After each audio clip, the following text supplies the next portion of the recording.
Hey, everybody. Welcome back to another amazing show with Real Estate Uncensored. We have an insanely great guest, guys. You may have not heard of him, but he's definitely going to rock your world with some information, life lessons, and things that he has gone through, how he's achieved them, and not just surviving. He is thriving on multiple different levels. We have Aaron Muchastegi, which I think I got that right. Aaron, did I get that right?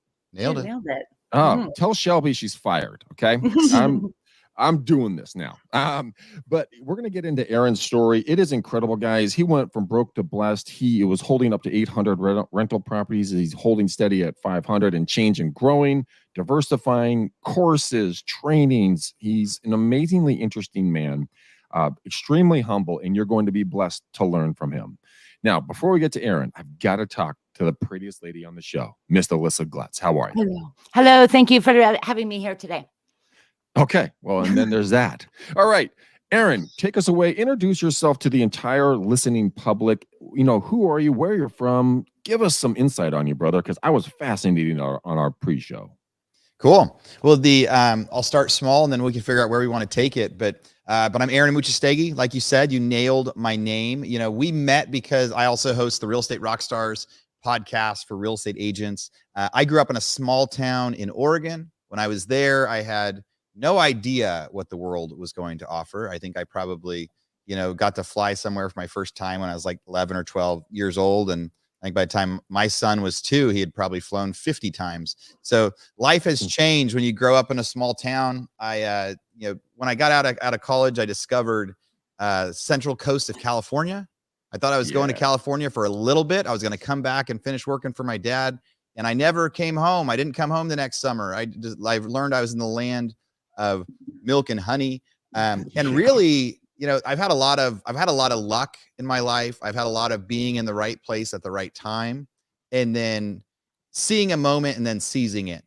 I think a lot of people are in, the right place at the right time and not everybody gets to take advantage of it. Or there's plenty of people that are ready to take advantage of stuff, but just aren't quite as lucky. You hear the stories of Bill Gates. Part of why he was able to do what he did was because he lived near the school that had the computer, right? And anybody else didn't have that shot. And I feel like I've had a bunch of those opportunities in my life that were that were there for the taking. And so, I've learned a lot on the ups and the downs. I love flipping houses. I love foreclosures. I wrote a book that published with Bigger Pockets about how to buy foreclosures from early lessons that I had. And really, I just love everything real estate. I love real estate software. I love real estate investing, long-term holds. I try to forecast like crazy to see what's happening next in the market or interest rates and things like that. And I just really have a lot of fun. And I've tried a bunch of other businesses too. And my other businesses definitely don't do as well as the ones that are tailored into real estate. It's such a dynamic industry. You could do commercial. What kind of commercial? Residential? What type of residential? Do you want to do investing or just traditional sales? Do you just want to be a wholesaler and buy them yourself? Do you want to buy properties on terms? It's really kind of a mix and match, whatever your flavor is. So now, Aaron, walk me through a little bit about kind of the from broke to blessed. That is a phrase that a lot of people throw around, but you have a unique story behind that, and a lot of people need to hear that kind of an encouragement right now. So show us a little bit of kind of your journey in the real estate life and kind of what you've learned through that. Yeah. So so I'm going to start with this idea that early on in life, so I went broke to blessed a few times, the way that I'd consider it. And but early on in life, in high school, was doing great, kind of voted most likely to succeed in a whole bunch of different things and different options. And then I got myself in a lot of trouble when I was early 20s, when I was 20 years old, and my life got put on hold for a couple years. I had to stop going to college. I ended up spending some time in jail and then kind of resetting. And then, so that was my first time of going from really, really great to oh my gosh, couple years of my prime time, not spent doing the things that I wanted to do. And so, and that'll just be a small part of our story. There's plenty of podcasts out there that really go into what that was like for me. But what that first one did for me was thinking, oh my gosh, I've lost this other time. I can't wait to go give it another shot. Right. And so then I went to school, Cal Poly San Luis Obispo. I got to study construction management. This was from 03 to 05. Well, you guys are the right age to know that 2005 was the height of the housing boom. And so graduating with a construction management degree in Central Coast of California at 2005 was probably the absolute best thing or best timing I could have had. At least I thought at that point. I got heavily recruited by a bunch of different home builders. I was really excited. I got to go be the director of operations for this privately owned builder in the Central Coast area. So I quickly got to get into like this like really cool management role where I got to see how all the systems worked. And man, it was a totally unrealistic belief on what was going to happen in life. Like, oh my God, I went to college. I got my degree. I got my job. I'm making 6 figures. I'm golfing 2 or 3 days a week right now. As soon as we build the houses, as soon as we put them on the market, they're pre-sold and we're building them in like 70 days. It was like an unreal life experience. That's insane, dude. I mean, it's funny. You and I have our stories, collide in a positive way, in a kind of weird way. Okay, totally off the subject. Do you know a person that graduated, I think, out of Cal Poly, same school? His name is Garrett Nahas. Does that ring a bell by any chance? It doesn't ring a bell. No. Okay. He's my brother-in-law. He did the same exact study, and now he's doing really well doing construction, but he came from Cal Poly. And so it's an excellent school. We might've met when we were there, but yeah, what timing? That was my first example of like restarting and then feeling like right place at the right time. And going like, wow, all right, I'm 25 years old. And part of why I did so well as a student was because I'd lost a couple years of my life. So when I came back, I was older than everybody else. I was more focused. I didn't think about partying. I thought about like, I got a chip on my shoulder and I need to prove a bunch of people wrong here. So that's great. And then 2007, 2008, real estate starts to slow down. And part of, and I was traumatized back then. So part of, every prediction I know now, take it with a grain of salt because of what I saw happened back then. So then 2007, 2008, pay gets cut in half. My wife starts working as like a waitress at that, like just to offset income. And I remember getting a call and thinking that I knew it was slow, but thought everything was decent because down in like San Luis Obispo market was fine. The stuff we were building there was selling. And I remember getting a call from the guys in Sacramento where our corporate office is. And they said, hey, we just closed our Arizona office. We laid off 70 people today. Oh, there's 5 people left. And if you can move to Sacramento by Monday, you can keep your job. Oh, shit. So I went from like 140,000 a year to 60,000 a year to, instead of running your own office with people and teams, you're one of 5 people left if you can move this weekend.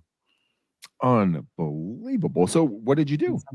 So man, we did what we had to do, or what we thought was best. So we moved up to Sacramento.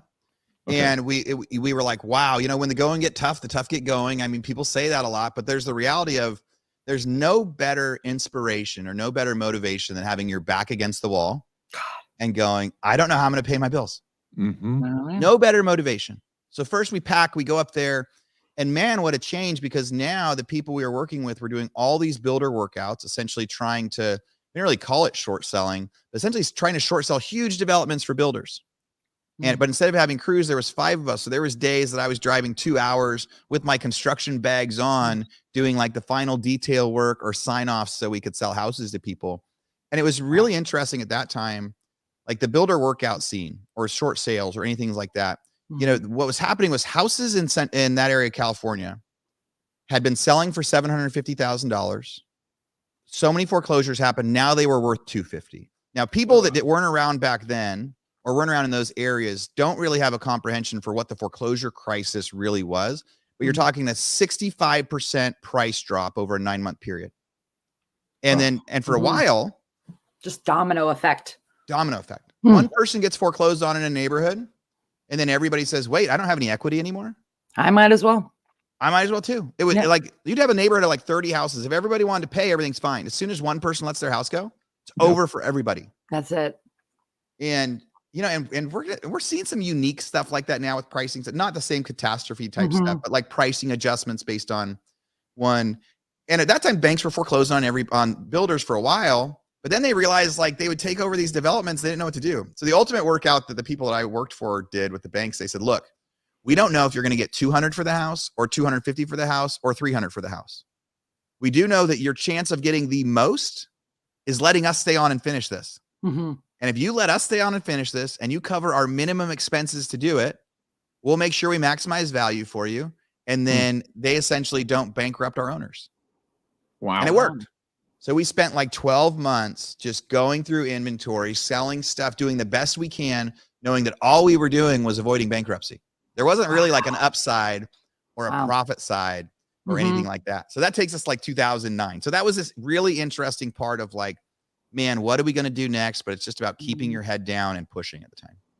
I think you said it perfectly right there. Putting your head down and not looking around, not looking at the competitions. Winners don't look at their competition. They just look at their own goal sheet. They look at their own production, what their ability to do, and then they just go. I mean, like you, when you're restarting, when we were starting this podcast, my former co-host and I sat down and said, how long was it going to take? We're like, well, you know, Gary Vee took 18 months to come out of the closet down, you know, where he's producing his podcast down below the liquor store. So we said, okay, 18 months. Blinders went on, didn't look around. And I'm really happy to hear, Aaron, the fact that you took the bull by the horns. You made some hard decisions, probably had some very interesting conversations with your wife. But he said, look, family first, let's roll. Let's pick up the sticks and make the move, make the shift.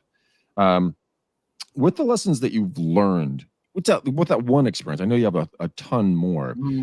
How do you, when you channeled that from broke to blessed, when did the blessings start kicking in? Because everyone's like, oh, well, I can't do it unless I'm going to be, you know, super successful, be the best in the industry.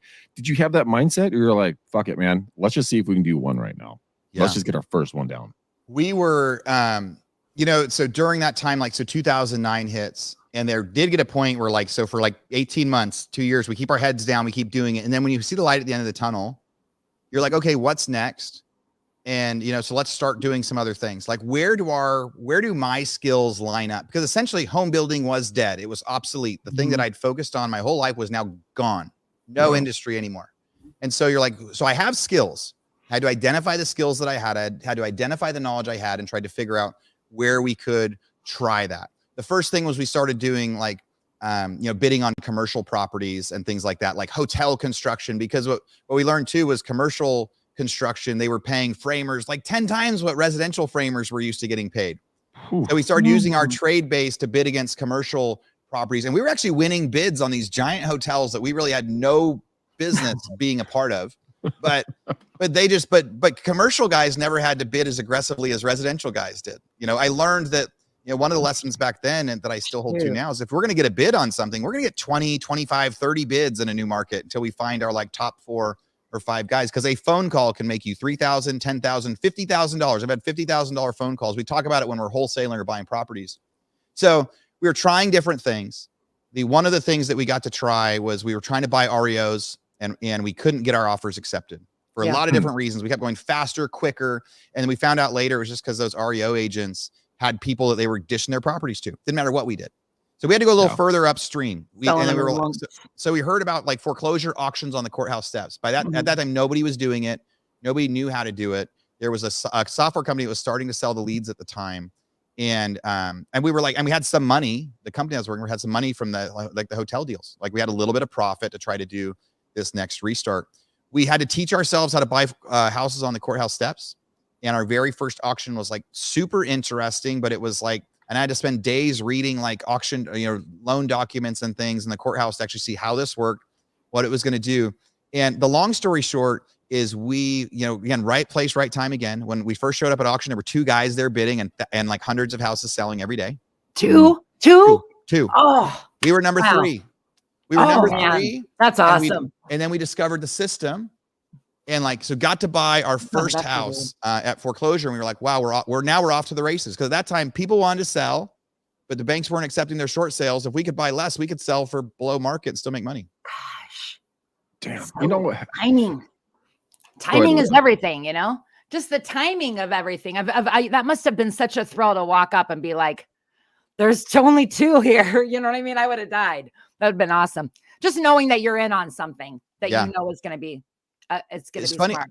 I was too young to know how in I was on something at that time. I was also just terrified. Yeah. But when I got these second chances later, you know, I got to learn it. So end of 2009, my second daughter's born 6 weeks early. because my wife's working nights as at a casino as a waitress, 8 months, 7, 8 months pregnant, smoke-filled rooms.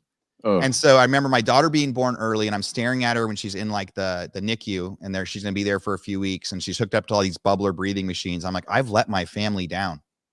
I've let everybody down. My wife should not have been doing that. And that was my big moment. I'd always wanted to be an entrepreneur, but there was this balance of trying to stay safe and or like waiting for the moment. And then that was kind of this moment. I'm like, hey, I've discovered this new industry. No one knows it like I do. I have operational experience.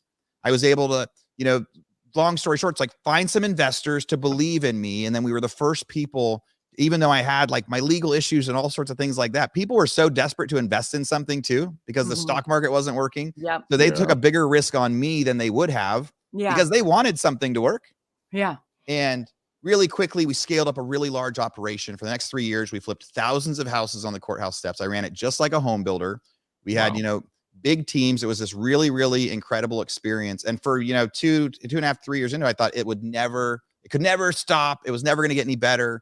And it was a right place at the right time, but then like learning the system and then going in as big as you can when that opportunity hits. Looking back at 2008, I don't know who did it, but someone here in the Bay Area, I'm sure you know him, got like $1 billion fund. And back in 2008, $1 billion is like $1 trillion now, right? Yeah. Just the way that we hear it, not just so often. But this fool went out, and I think every 5 houses they held 2, sold 1, and flipped the other 2. So they turn and burn, make their cash back, hold 2, renovate, rent, and they did this for thousands of homes. And then those SOBs, when the market came back, they made like 1,000% on their money or more. And it was just a ridiculously good plan. Do you see us going back to 2008 with the way that the market is? Are we going to be? Is it clear sailing for real estate? Or are we doomed for another round of 2008, in your opinion? Yeah, I wish I would have had the business plan those guys did. I think I know who you're talking about. And hindsight's 2020. And then I remember thinking short term versus long term. Why would I keep this rental and make $100 a month when I can make 20,000 right now? Exactly. I've learned, and later in my story, I got to learn the hard way again. But when I changed it, but do I think there's going to be another 2008 in residential real estate?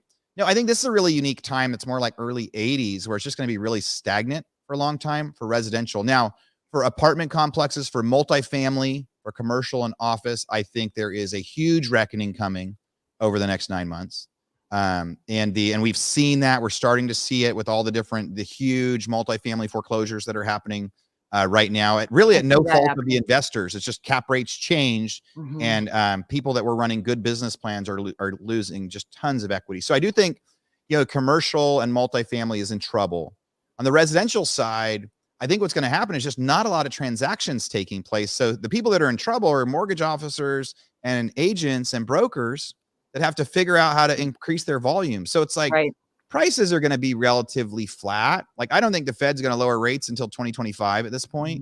And so that's going to make it a long next 18 months for developers and trying to make stuff happen. And, sellers some want to sell, but they're like, why would I? And change things over. I'm in the same boat. I've got like a 3% jumbo loan. So I don't think we're going to see that right now with this. I think the economy is still going to be getting worse. I think some people will continue to, have to downsize and move and get foreclosed on. But so many of them have equity now that's like become the bigger play with foreclosure postings as people grow it. It's shifting, and I want to get Gene in here on marketing, but I'm shifting as well. I'm moving towards more doing private purchases, picking up properties on terms. If I get 4 to 6 to 10 of those a year, I make a significantly larger amount of money, especially with the Bay Area prices. I mean, a lot of the guys I'm with, and this comes to pivoting, right? And kind of learning how to adapt and adjust. A lot of these guys are buying, they're buying like a $300,000 home and making $170,000 on it over 36 to 48 months through the different ways you get paid out on it. And it's guaranteed scheduled income. And in real estate, Really Good is our last deal.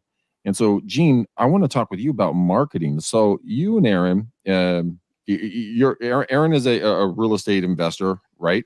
So he comes to you and goes, dude, market's shifting. I need to get my brand out there. I need to adapt to this market. What would be the first thing that you would recommend Aaron go do?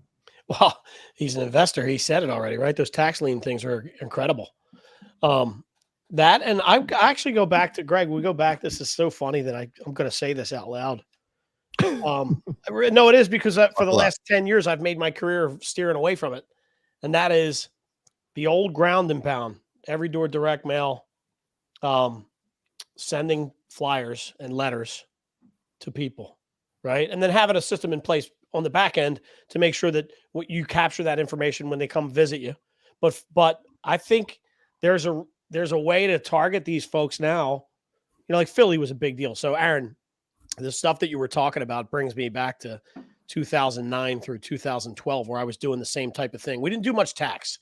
I didn't do any tax. We weren't courthouse guys, but we were dilapidated area guys where we would go find the owners on places and then send them letters, right? So you'd see a place with boarded up windows and you'd be like, I know you don't want to deal with this anymore. Let us take this off your hands. Here's our offer. And a lot of that isn't done with social media. A lot of that is done with these old school, get down there into an area and carpet bomb the area with these flyers that make you look accessible, like a real human and somebody that can help, right? Because these are problems that these guys are having. I think there's going to be a play on, based off of what Aaron was saying before too. I don't think it's residential only. Commercial space is going to start to retract.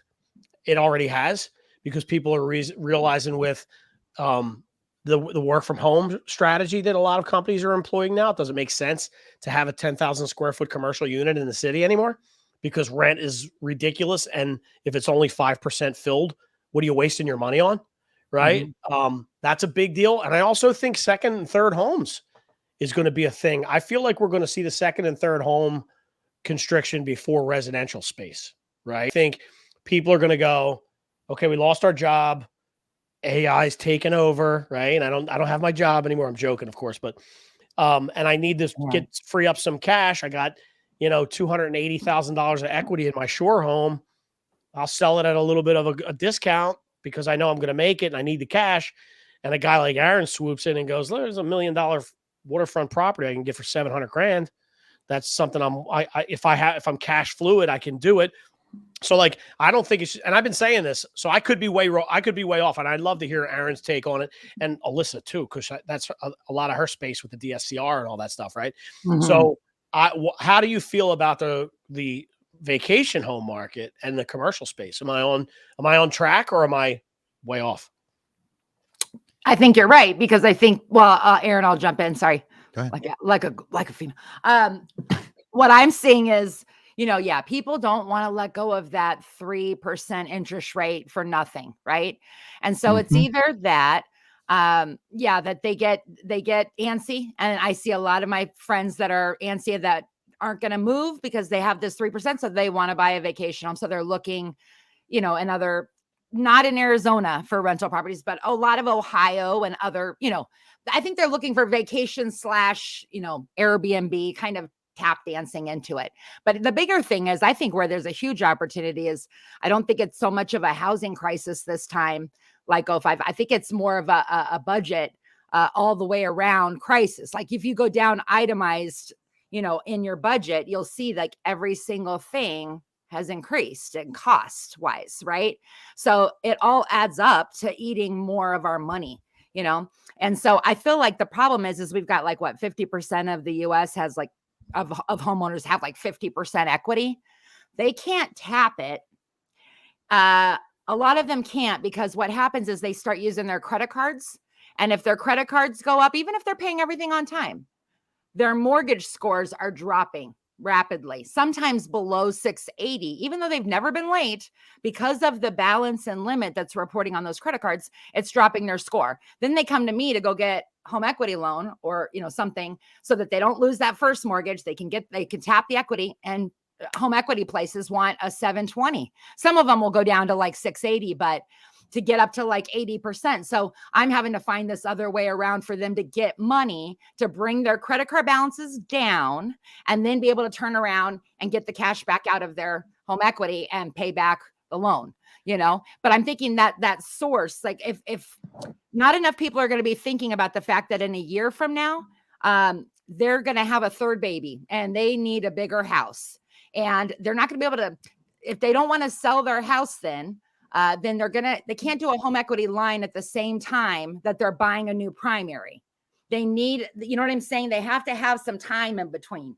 You can't be doing a primary, So, but if you set up a home equity line now and you don't use it, okay, but you have access to it, but you don't use it, but then you have the opportunity to use it for these kind of opportunities that come up, right? It's all about having access to it. You can't tap your equity. You can't get a home equity line if you lose your job. You have all the equity. It's your equity, but you can't get the home equity loan because you don't have a way to prove you have the ability to repay it. So, Aaron, to you on that one, that's a fascinating question. Listen, it's a rock and a hard place. But Aaron, Yeah. I mean, is there a play there to take an equitable stance on a property, to put in a certain amount of funds, bring the people, bring them current or whatever the situation is going to be, but then you take a 25% stance or something like that? I mean, are you guys looking at anything like that or not? I mean, I think that's going to be the giant industry that's about to be created, because there is more equity available than there ever has been. And there's way more of a need for it than there ever has been. So I think we're going to see a lot more. I think we'll see a lot of creative lenders coming in like these second positions with the idea of like hard money lending rates on the back end. And because of how high, even normal rates are, personal loans are the high. they can do it. So like personal loans in place with that ability and that option to kind of do the deed in lieu later. It's kind of just saying like because they'll be more aggressive and everything else. So I think that's going to be a big industry. I mean, I think some of them there are some businesses out there where you can sell 25% of your house right now. And they move it into that sort of a position. And that's the people kind of betting on, new prices today. And so I think there's a huge industry that's going to be created there. We aren't trying it right now. So as investors, we haven't figured out how to get to that niche, because I think if you're going to do that, now someone can do it on a smaller individual level. I mean, you could come up with, you could be an investor with lending club. You have 250,000. You could go buy these loans all day. You could go be, just. Yeah. Somebody could go do it, or somebody could go do it. Like if you're door knocking and you find somebody, you could do like a $50,000 house and do that. But for the way we do stuff, we like to do it really, really big and scalable. So unless we were going to be able to make it a brand new business, I'm still going to stick with what I know mostly. Because when we try to pivot into these new things, we'll usually do it to sample, like how big can we do this, and then go try to like raise funds and grow it. But no, Alyssa's point, it's great in the sense that I think there's going to be a big industry created there, because that's what's creating this kind of stalemate. What we're seeing instead for people that like have to move, even the ones that have kids and people are graduating, what we're seeing out in Austin is renting is way cheaper than buying. So all the people are doing, if you've got a $2 million 3% loan on your house, which is common here, and you want to move and you want to go sell it and go buy a $2.5 million house somewhere else, your payment's going to go from $6,000 to $15,000, $20,000.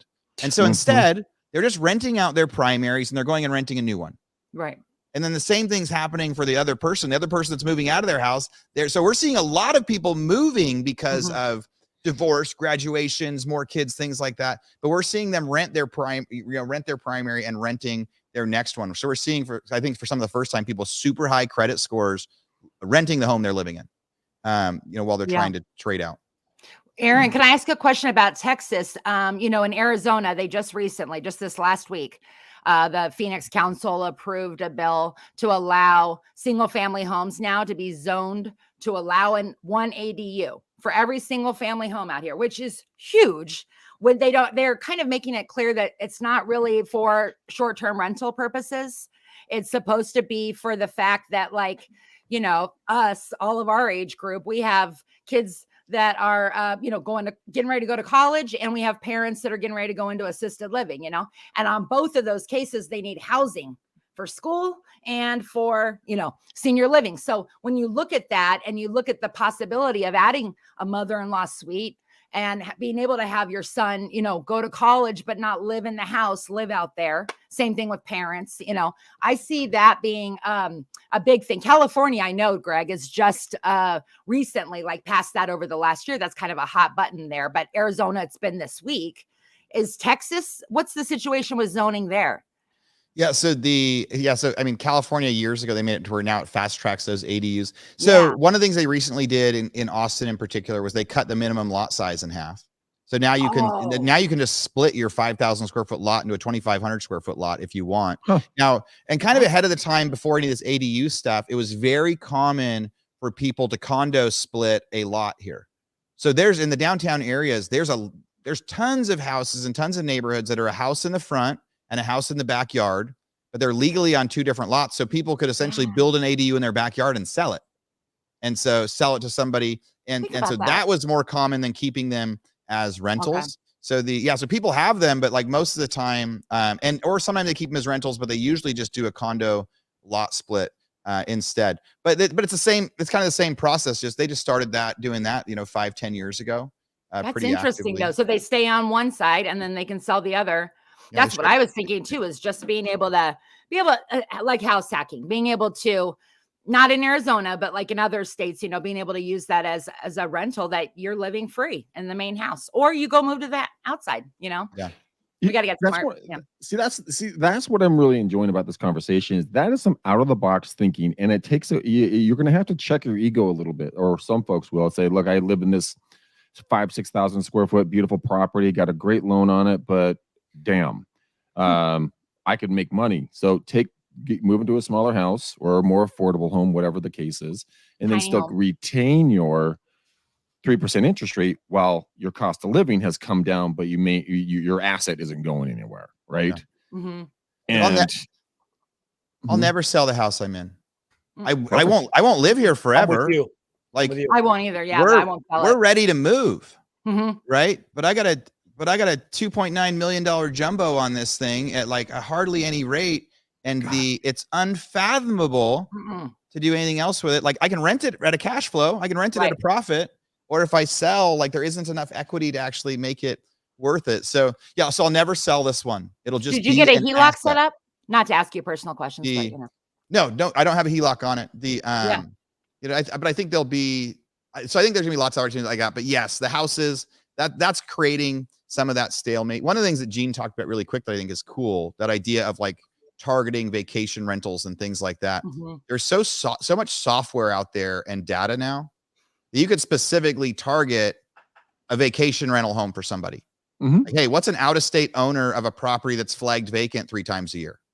Right? So because if somebody lives in Texas and they own a house in Colorado, 9 months out of the year, mail isn't getting delivered. So all of the software that we sell or that other people sell, you could tag non-owner occupied, you could tag out-of-state owner, vacant in the last 6 months, and that's your vacation rentals.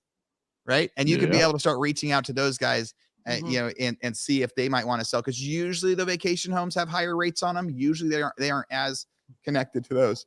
And then the only other thing on Gene's original point was like our commercials, getting impacted too. Commercial and multifamily is the same. I want to share one quick story and maybe it'll like spark some interesting things. We got a call a couple weeks ago and now we're getting these calls like every couple of days. These guys say, hey, we have this apartment project and we're getting foreclosed on. Would you like to buy it? So here's their scenario. 2 years ago, they paid $10 million for an apartment complex. It appraised for $10 million at a 5 cap. It was making $500,000 a year. They got a 2-year loan on it because they were going to go value add. Cool. They buy it for $10 million, which means they put $2 million down. They got an $8 million loan. Now rents are now net income's $550. They did value add over the last couple of years, but cap rates have gone from 5 to 7. So they've done nothing wrong. They've increased value. The property's nicer than it was, but at a 7 cap, it now appraises at $7.5 million. So their balloon payments due on that $8 million. They did everything right. And the bank says, yes, we can refinance you if you write us a check for $1.5 million. Right. Ooh. And so we are seeing, we saw tons of giant foreclosures last week in Texas, 30, 40, $50 million apartment complexes. Wow. Where $5 to $10 to $15 million of down payment equity was just extinguished. Oh my God. Because people raised money with friends, family, and syndications, 10 million bucks invested in a property, gone, 100% gone. In an asset class 2 years ago that someone would have thought, I'm never going to go to zero in real estate. Yep. And that's not happening. Like, that's happening weekly now. So we're getting calls all the time. So there'll be a big opportunity in there. Unless there's some sort of a government intervention that tries to help commercial people with cap rates or buy down rates or something like that, or like silent seconds. I mean, why would someone keep the property at that point when it's already lost? So that's where I think, and it's happening with commercial too, Gene, but not only have cap rates changed, but vacancies way up. So that's the crisis that I see, that I think people will find a creative way to make money in. So speaking of creative ways to make money, I wanted to bring this up. It does not fit anywhere in here whatsoever. Well, it sort of does. It actually does. It's not really real estate related. Have you heard of the woman in Australia who rents out the one side of her bed? What? So like, think about an Airbnb, right? Except so she broke up with her boyfriend of a couple of years, got lonely, and put her thing up. She gets $631 a month on average to rent out the bed, the half of the bed next to her where she sleeps. Are you serious? I swear to God, look it up. Dude, Woman rents bed in Queensland, Australia. Look it up. I will have to look that one up. I mean, there's so many rabbit holes to chase down. I don't think a guy could pull that off. Have you ever been to San Francisco? All right. Somebody said, "Isn't that the oldest business in history?" Maybe it is. It is. I wonder if you have to put like a wood divider in between. A wall. How could I don't like anybody even don't even breathe. I wouldn't be able to sleep on your side. Yeah. I wouldn't be able to sleep. You're gonna wake up with somebody staring at your feet. Like, come on, man. Snoring. I mean, are there rules? What are we doing here? Well, I guess that's up to her. Yeah. That is the rule. Rules. We'd have to dig into that. I don't know, but yeah. So I guess that's what it really comes down to, is really being creative in your sources of income. We're going back to the EDUs and kind of thinking outside the box. I'm telling you, what I'm seeing in my marketplace is that people are hurting, and it's going to get worse. I have a gal who's an ex-broker. She's a client of mine now. We're selling it. She's behind on her mortgages due to an unfortunate accident on the property in regards to a huge tree fell and knocked down a giant retaining wall, right? So she had to come out of pocket, and now her feet are against the fire for getting these loans up to snuff. And she has a renter in paying thousands and thousands of dollars. And I'm terrified for the fact that lenders are going to start coming out and sharpening their claws when people go, well, the market shifted, or my rate's different, or I have to move, or I can't afford it, or fill in blank. I want to leave X, Y, and Z state and move to A, B, C state. It's just I feel and sense a lot of pains coming into this marketplace, and agents are primary thing, along as investors. You have to lead with empathy and be there to serve and bring value, even if it doesn't make you a ton of money in the very beginning. You don't know who they know, and you don't know who they know who they know. And with this shift, it's going to be fascinating just to experience the next move, because we all went through the 08 shift, right? Now we've learned, how do we get ahead of it now? Yeah. Where do we go? And Aaron, you're the man to answer that question. You have the connections. You're the one that's holding hundreds and hundreds and hundreds of rentals. What would be a smart move for an agent who's aggressive, hungry, and willing to put the effort in, and they know this giant something or other's coming down the pipe? What would your first move be and advice be, so that people can, one, get to know and get into your ecosystem, get into your learning methodology and your courses and your seminars and everything else, where you really go deep on this stuff? But just 10,000 foot it for me, man. What would you tell somebody? So everything that was working to get real estate leads, especially as an agent, everything that was working in 2020, 21, it's still working. It's just not working to the same level.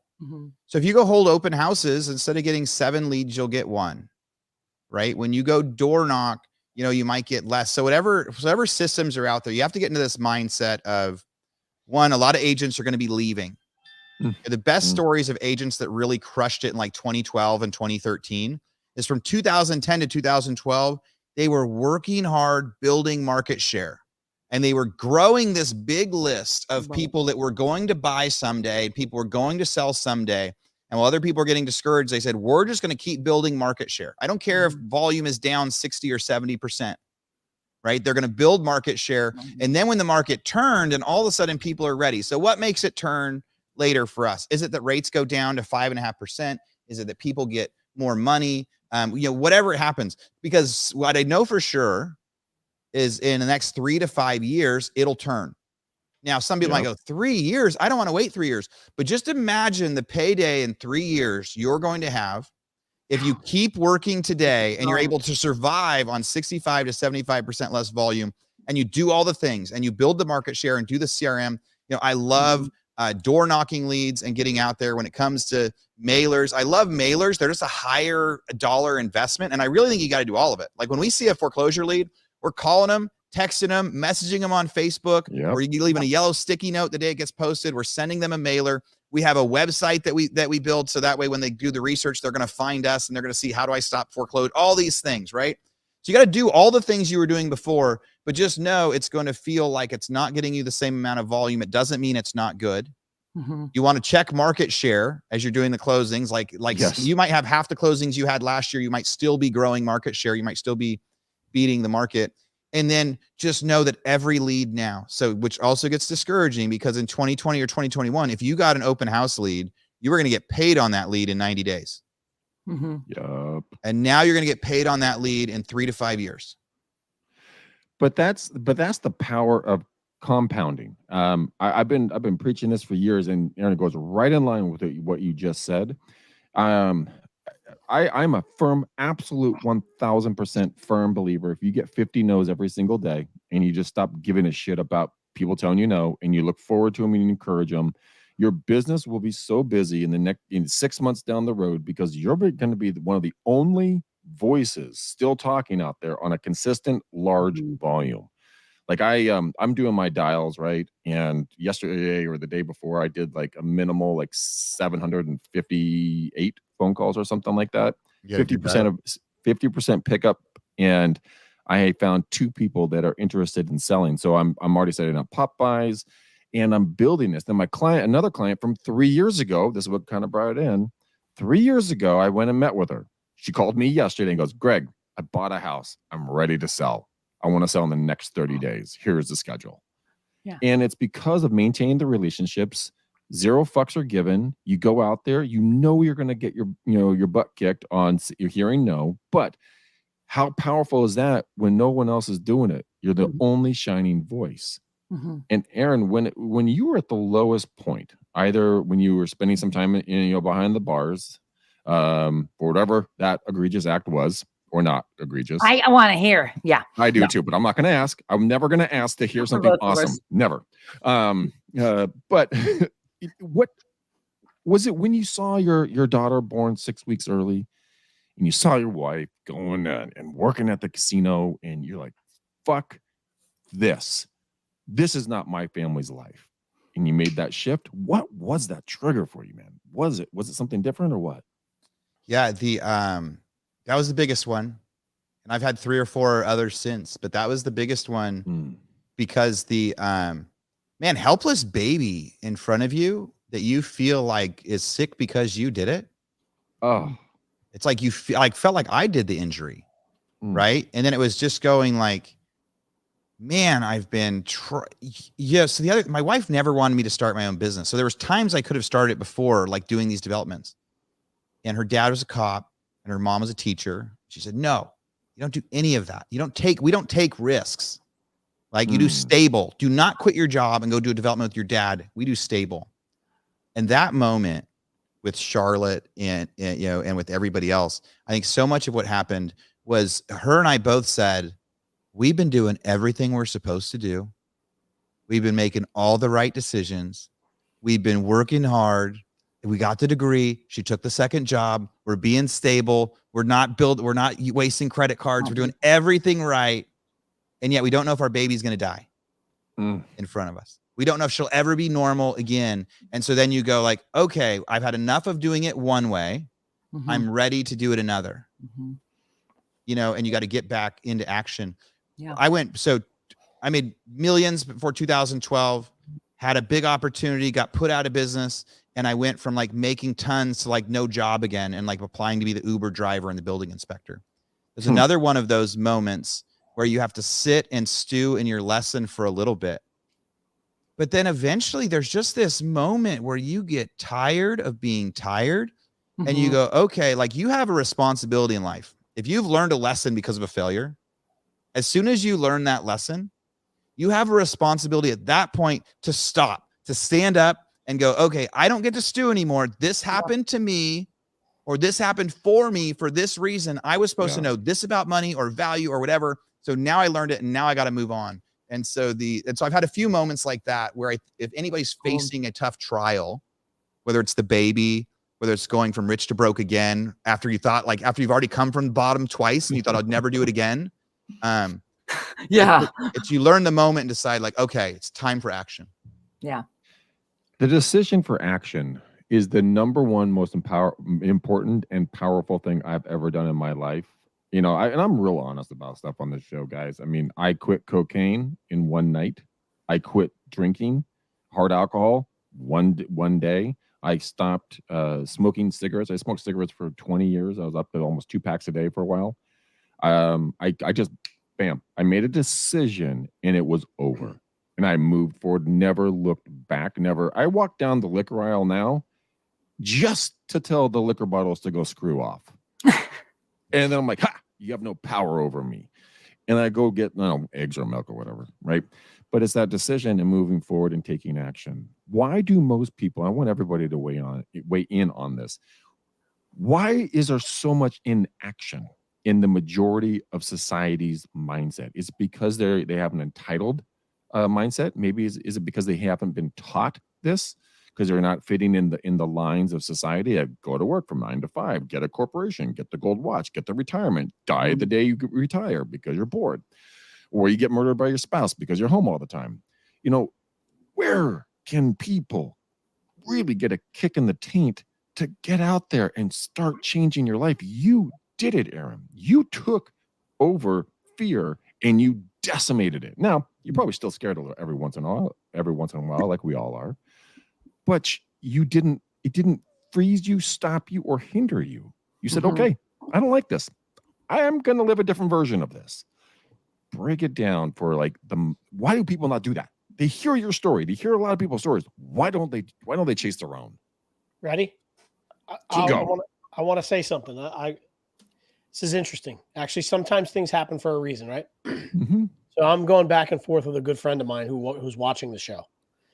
And Aaron, what you just said, the end of that, right? Like about standing up and making a mistake and change. I don't know if you saw my body language, but I kind of turned this way and I was looking this way. I've been pining over something today that's going to be a big leap for me, right? And you sort of just helped me change my mind. And as I'm thinking about, I love that, my buddy, who's a tight friend of mine, just sends me this text. This right here was worth it. God put me here for this message, reinforced some of my recent decisions and ones to come. And I said, what Aaron just said? And he said, yes. That's so awesome. Whatever that was, I couldn't even repeat it to you. I don't even know what it was. You just really helped two people realize a couple things. And I just wanted to give you that credit live on the air. That's, it was interesting. Super interesting. Love that. That's amazing. That's why we do podcasts. Yeah. Yeah. That's the reason. Yep. That was awesome. When somebody comes on my show and they say, I was an Uber driver, I was listening to your podcast, I decided to quit my job and become an agent. And then I'm interviewing them later because they're top 30 under 30. I start crying. He starts crying. Amazing. Because, so that's why we get to share the fun stuff. There's a lot. I think the only answer I have to Greg's question is there's a lot of things that stop us from doing stuff. Right. But I think overall it's because of good enough. I can hang out in good enough for a while. Or not, or maybe it's not bad enough. Maybe people live in not bad enough for a while. Kind of a false comfort. Yeah. Yeah. they'll just keep using the credit cards until they are max, and they keep extending. And then all of a sudden they go like, wow, I just don't have money to pay the bills today. Yeah. But man, the moments for me always come when like I think there's so many people that like, they're not living their fullest life, but it's not so bad it's worth changing. It's like the old quote, like, when the pain of staying the same becomes greater than the fear of change, you'll surely let go. Yeah.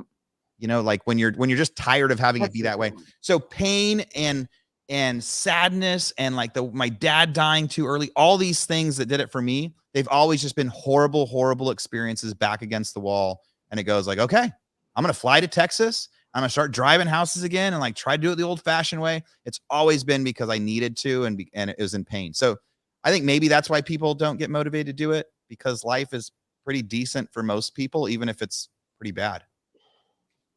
Or they manage to fumble through the pain. You know, they lean on other things that give them short bursts of, you know, that dopamine or whatever that they need. But I do. I see that procrastination, just kind of the Mark Twain. Well, I was going to say ostrich effect, but Mark Twain too, that mentality. I know I have a quote here. It said, it ain't what you don't know that gets you into trouble. It's what you know for sure that just ain't so.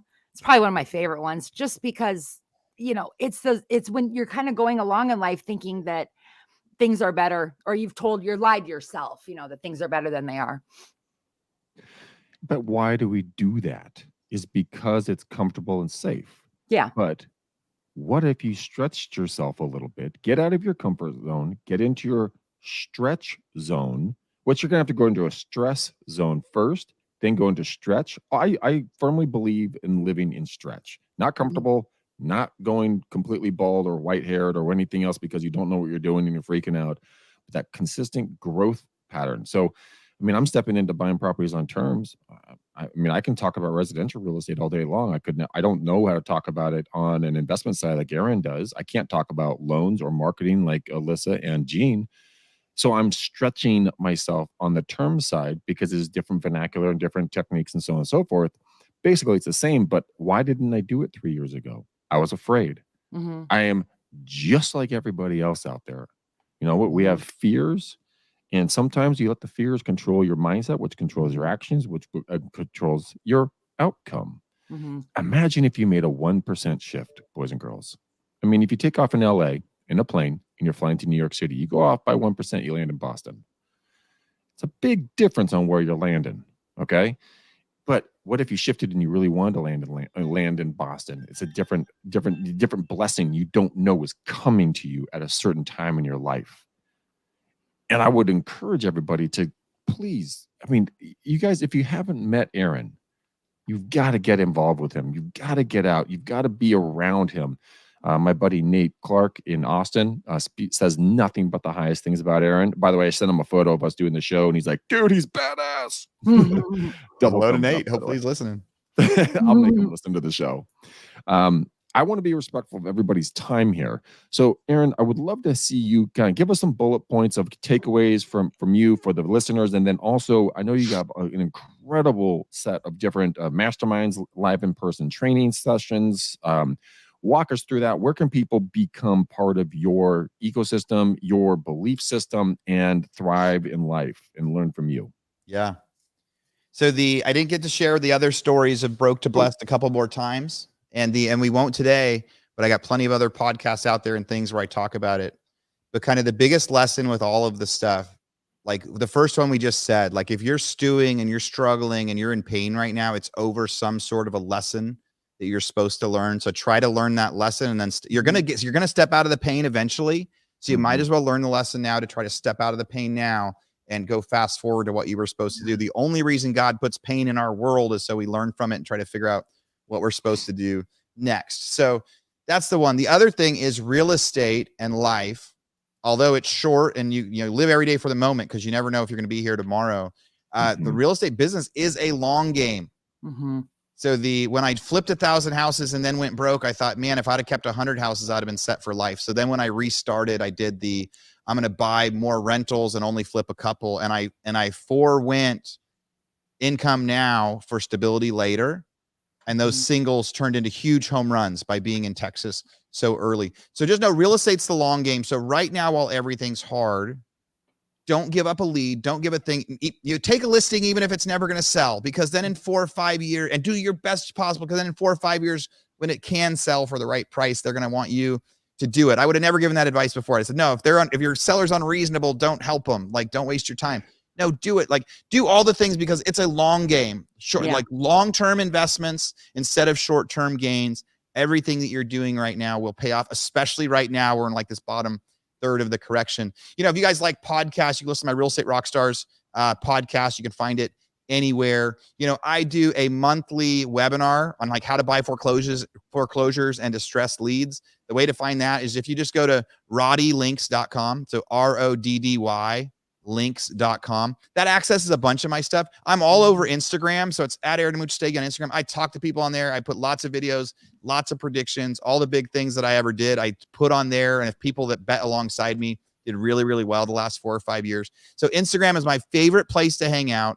I have an annual mastermind in Austin. I would love for real estate agents to come join. Right now we're sold out, but we have a wait list. If I get another 10 people on the wait list, I might rent the bigger space next door to let some more people in on that. I host a masterclass for experienced investors in my office. That's coming up in a couple weeks. So anyway, all my stuff's on Instagram. My favorite software out there is mine. I'm going to plug it just with that idea. So prophawk.com. It's PROPHAWK.com. Those leads that Gene was talking about, our software helps people find it. It has a built-in dialer, like what Greg is talking about. It's got a built-in texting system like Launch Control. It's got a built-in CRM, and it starts at like $20 a month after like a 7-day trial. Like Launch Control itself is like $600. You send the same amount of text on ours for 40 or 50. So anyway, Seriously? yeah. Because our system and our UI, I built the software for myself to use it. And then, so in general, our UI is going to be slower than PropStream. It's going to be a little bit slower than Launch Control. So we had to have a different offering. So we're like an 80% discount against the competitors because theirs is a little bit flashier. I don't give a shit about flashy. I mean, I'm interested in cost effectiveness, and especially right now. I'll talk to you off air about some of the stuff I'm working on and see if there's anyways, I'll talk to you off air about it. But that is freaking fascinating. There's a company, Aaron, I want you to take a look at it. It's called TopHap, TOPHAP. It is insanely powerful, and it is built for investors, literally built for them. Cool. These are some amazing takeaways. Aaron, any final thoughts? Anything else you want to add in? I cut you off. No, I would. There's too much to share. I appreciate the opportunity to do it. I would love if anybody resonates with any part of my story and they want to hang out and chat some more. Go find me on Instagram or Facebook. Best place to have conversations. I've got a slew of resources. I've got some online classes. I've got stuff in person. But really, my passion is helping people. My passion is sharing my secrets. Like all my secrets of how I did it. I'm an open book. I'll tell people all the bets I'm making as I'm making them. So anyway, this was a lot of fun. Great getting to meet you guys today and talk real estate. We could have talked for hours. Oh my God, dude. By the way, you rock, Aaron. Yeah. By the way, you're getting rebooked for the show, bro. So this is going to happen. Love it. Alyssa, give us some final thoughts on where people can get a hold of you and kind of learn about mortgage and Color My Credit. Oh, this stuff's been so good. Don't forget, you guys, that no matter where you are in life right now, count it all a blessing. There's some things we were saying before the show. There's some things you can't learn except for in the storm. So you just have to plan the effort, not the outcome right now, and just put in and keep your head up. My heart really goes out to people that are really, really struggling through it. I am too, but we can all help each other. So you can find me on TikTok, anywhere. You can just search Color My Credit and you'll find my Instagram and Facebook and TikTok and YouTube and book and all that good stuff. Okay. And she does a live stuff, guys, too. Make sure you tune into the lives. Phenomenal content. So go check her out. Now, Gene,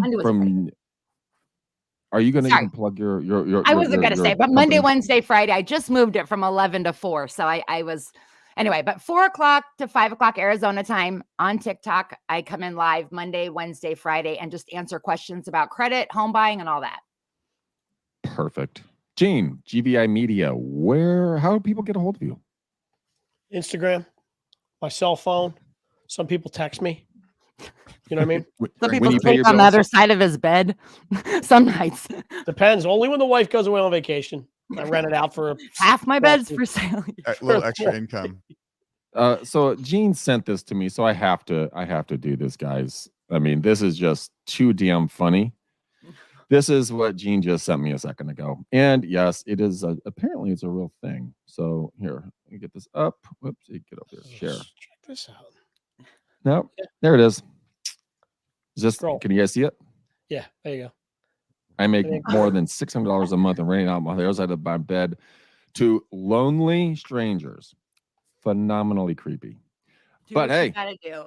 that's a There- hustler right there, boys and girls. That'll be your next app. Yeah.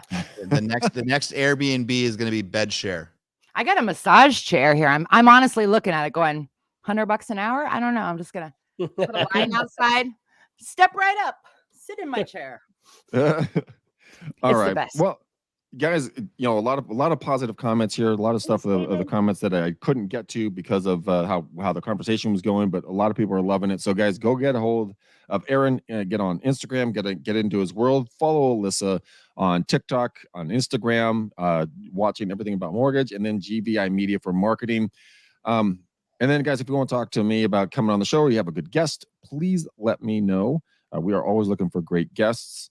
So, Alyssa and Gene, you have one job each. I need a color for the bow on the show. So, Alyssa, what's your color? I'm going navy blue today. Navy blue. I like it. All right, Gene, what's your color, brother? Silver. Why do you look so pissed off when you say that? I was thinking that's my thinking. Silver. I don't think very often during the day. That's my thinking face. Okay, we're not going to hurt you. Put your helmet on. All right, boys and girls, ladies and gentlemen, thank you for watching. Thank you for listening. This has honestly been a lot of fun, Aaron. So I want to thank you for your time. I know it's very, very valuable. We look forward to having you back on the show. And guys, I've been on his show 2 or 3 times and is a phenomenal place to learn. Go check out his podcast ASAP. And we'll see you guys on the next one. But until then, peace out, ninjas. Bye, We everybody. go.